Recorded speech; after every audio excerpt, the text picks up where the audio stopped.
정말 인간에 대한 조금 더 깊은 이해, 이상한 인간에 대해서도 이유가 두 가지 단어. 아, 한국의 야한 영화에 많이 출연했던 남자 배우 이름이 김대근이잖아요. 네네네. 이댁은 페페미를 가진 아주 매력적인 남성의 이름이 이제 딕인데 남성에서 유튜브에서 과연 이 얘기를 해도 되나? 유튜브에서 이거- 이런 얘기 진짜 해도 돼요? 나 네, 처음 얘기- 해봐가지고 저희 해밍웨이 같은 경우에 살아생전의 작가로서의 영향을 많이 노벨상까지 퓰리처상도 받고 근데 해치를 하나도 못 받았어요. 아무것도 받은 게 없어요. 위대한 개츠비 2세도 안 받았어요. 그러고 이제 올 것이 왔는데 새로 돋은 입에 페페미를 가진 이제 아주 매력적인 남성이 나옵니다. 그 남성의 이름이 이제 딕인데 이 얘기를 가지고 유튜브에서 과연 이 얘기를 해도 되나? 어떠세요? 어떤 느낌이세요? 이게 일부러 그랬을 것이다. 근데 혹은 원래 우연이다. 욕할 때 쓰는 말이잖아요. 그러니까 딕헤드라고 하면은 네. 정말 욕이잖아요. 욕할 때 쓰는 그런가요? 말. 아, 네. 모르는 척. 이게 두 가지 단어가 있는데요. 잠시만요. 욕할 때는 러브메이킹을 할 때는 C로 시작하는 단어를 쓰고 욕할 때는 D를 쓰는 거잖아요. 그래서 저는 그런 거 봤거든요. 타이어가 빵꾸 나니까 화가 났잖아요. 네. 그러니까 이제 타이어를 막 걷어차면서 영국인이 띡띡띡 뭐 이러면서 화를 내는 그런 거 봐서 저거는 욕할 때 쓰는 말, 그리고 C를 시작하는 말은 러브메이킹을 할 때 쓰는 말, 이렇게 구별을 해서 알고 있거든요. 이러면 얘기가 이제 달라지는데 보세요. 난리 났네, 난리 났어. 저는 어떤 생각을 했냐면 이게 밤은 부드러워에도 그 별명으로 딕으로 나오잖아요. 네. 주인공이. 근데 여기도 딕이 나오긴 해요. 그러니까 피츠제럴드의 성향을 봤을 때 여기서부터 해밍웨이 얘기가 나오는데 그 얘기는 아마 대부분 아실 거예요. 많은 분들이 해밍웨이랑 피츠제럴드가 좀 친했을 때 피츠제럴드가 와이프가 날 별로 안 좋아해. 이유가 근데 그것 때문일 것 같다. 딕. 유튜브에서 이거- 이런 얘기 진짜 해도 돼요? 네, 나 처음 얘기- 해봐가지고 저희 어차피 그분들의 얘기니까 저 얘기는 아니니까 해밍웨이가 위로해주는 그런 장면이 있잖아요. 그렇게 봤을 때 피츠제럴드의 성향은 항상 자신감이 없고 열등감이 좀 있는 상황인데 누군가에게 계속 확인을 받고 너 잘하고 있어, 너가 최고야, 이런 거를 확인을 받고 싶어하는 성격인데 요 새로 돋은 입에 되게 매력적인 남성으로 이름을 딕으로 지정한 게 이유가 있지 않을까 라는 생각을 했거든요. 그 밤은 부드러워에 나온 딕도 어찌됐든 남성성을 찾고 싶어하는 사람으로 나와가지고 자꾸 공감한 계시죠?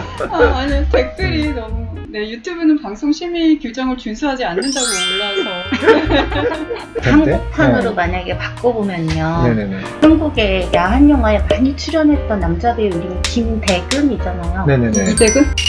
딕이잖아 사실은. 그러네요. 그렇죠. 그리고 그러네요. 경감새 딕이네요. 역할도 나오고. 이대근이 그래서 그래서 저는 그 생각을 한 거예요. 그래서 그거는 남성성의 상징이잖아요. 그러니까 피츠제럴드가 약간의 그런 결핍과 약간 너 괜찮아 이런 얘기를 듣고 싶어하는 그런 성향이었을 때 피츠제럴드 욕망이 투영된 네, 장면 그런 장면과 네. 장면이 아닌가. 네. 그럴듯한데요. 그렇죠. 근데 해밍웨이하고 비교해서 보면요. 해밍웨이가 굉장히 마초마초한 성격이긴 하잖아요. 네네. 근데 저는 오히려 더 위험하다고 생각을 하거든요. 이 남성성이. 결국은 자기가 총을 물고 자살해버리잖아요. 맞아요. 이런 마초마초한 남성성은 차라리 부서져버리거든요. 한순간에. 근데 이제 피츠제럴드는 오히려 되게 여성적인 것 같고 네네. 막 흔들리는 것 같지만 물론 먼저 죽긴 했어요. 심장마비로. 20년이나 네. 그놈의 술 때문에. 네. 근데 이제 서서히 죽어간 케이스고 이제 해밍웨이 같은 경우에는 살아생전의 작가로서의 명예는 다 누리거든요. 그럼요. 노벨상까지. 퓰리처상도 받고 네, 근데 네. 피츠제럴드 하나도 못 받았어요. 아무것도 받은 게 없어요. 위대한 개츠비 2세도 안 팔렸대요. 네. 가장 먼저 냈던 This Side of Paradise 있잖아요. 네, 네. 그게 가장 성공을 한 작품이고 그 이후로는 그 소설만큼 성공한 작품이 없었거든요. 그러면서 계속 이렇게 자기가 계속 아래로 내려가는 것 같은 삶을 살면서 버틴 거고 맞아요. 그러니까 이제 격려가 필요했을 것 같다는 생각도 들어요.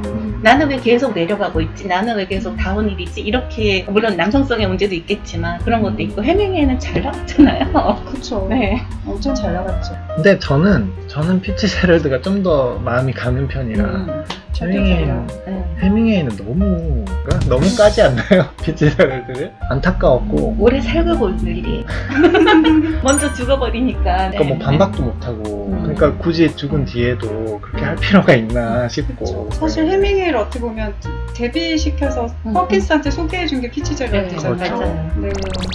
피치제럴드의 색깔은 뭘까요? 그러니까 이 책 말고 또 생각했던 게 네. 사실 와인색이었어요. 아, 술을 와인도 좋아했기 좋아하고. 때문에. 그리고 맨 앞장에 술과 와인의 나날이란 조니 머서의 노래를 또 실었죠. 네. 그래서 와인색의 금박을 박을 것이냐 아니면 이렇게 바닐라색의 빨간박을 박을 것이냐 이걸 고민했었거든요. 피츠제럴드 캐릭터의 색깔을 얘기하자면 그래도 와인색 같은 남자 아닐까라는 생각이 드네요. 저는 이제 피츠제럴드를 해밍웨이하고 비교를 해서 생각을 하면 네네. 해밍웨이 같은 경우에는 왠지 위스키나 이런 걸 가질 것 같은 그런 독한 거. 모히또 네.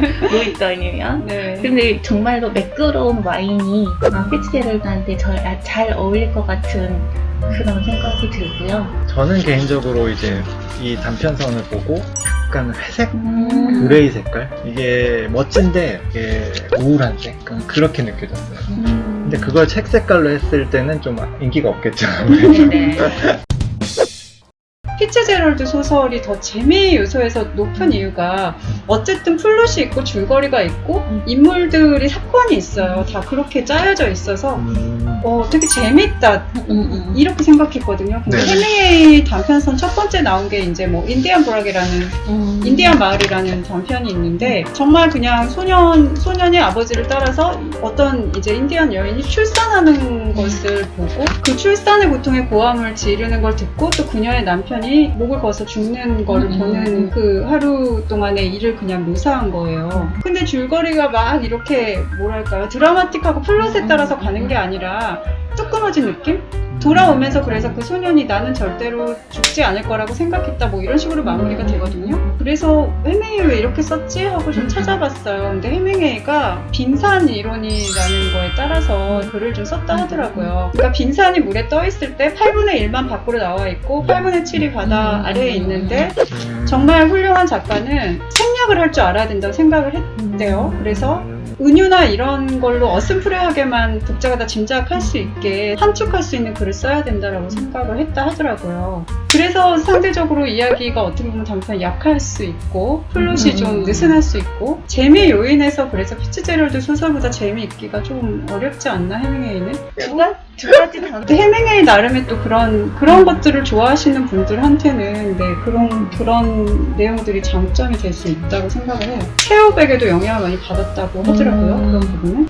저는 그래서- 여기 요조 질문도 하셨잖아요. 아, 인간 네네네. 실격. 네네네. 네, 그런 테러 네. 도둑님에서 네네. 비계 표정을 얘기할 때 마치 이렇게 네, 종이가 맞아요. 이렇게 맞아요. 구겨지는 그런 것처럼 묘사가 묘사가 있어요. 네. 근데 사이다 사무의 그 네네. 요조에서도 사실 그게 나오잖아요. 네, 인간 실격. 얼굴이 네네. 표정이 너무 신기했어요. 네. 저도 아사자님 말씀해 주셔서 정말 듣고 보니 정말 일리가 있다라고 네. 생각을 했거든요. 인간 실격의 요조와 팁과 일사점이 있네. 정말 그런 생각을 했어요. 피츠제럴드의 약간 평소 성향도 여기에 드러나는 것 같은데 네. 부담감의 발로일 수도 있고 자기가 인정을 못 받을 상황이면 아예 이렇게 태폐적으로 망가지는 이런 스타일. 그러니까 요조도 그렇잖아요. 엄청 잘하지 못할 바에 일부러 숨기고 살잖아요. 자기는 일부러 웃기는 애다 이런 식으로 사니까 딕도 그런 이미지가 아닌가.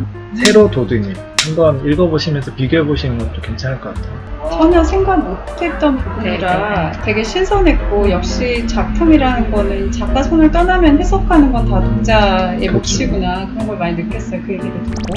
오늘 너무 재밌었어요. 네, 다음에 나올 녹색 방송의 책이 또 예고를 해주세요. 네, 말씀해주세요. 이거요. 네. 8월에 나올 책은 김사령이라는 디아스포라 이제 최초의 어떻게 보면은 저희 출판사에서 하는 국내 작가 네. 일제 강점기에 동경 제대를 나와서 일본어로 소설을 썼어요. 이제 우리가 식민지인이라면 독립운동을 하거나 아니면 다 침입하거나 하지 않은 그 경계에서 고뇌하는 사람들이 분명히 있었을 있겠죠. 것 같고요. 그거를 기가 막히게 잘 묘사를 했어요. 정말 중간에서 고뇌하는 그런 사람의 마음 같은 것을 8월을 잘 만들어서 8월에 하는 이유는 광복절이 있기 때문이거든요. 네. 맞춰서 이제 신간이 나올 예정이고 내 책 런던 작품이 또 10월에 나오고 10월. 또 많은 분들이 기다리고 계시는 프랑스와즈 사강의 작품이 12월에 나올 예정입니다. 바쁘시네요. 네, 기회 되면 차차 더 자세히 소개를 드리도록 할게요. 8월에 나오면 제 책이랑 경쟁될 것 같은데. 다음에 또 기회 되면 모시는 걸로 하고 유튜브 라이브는 여기서 마치겠습니다. 다 같이 박수 인사하고 마무리할게요. 감사합니다. 감사합니다.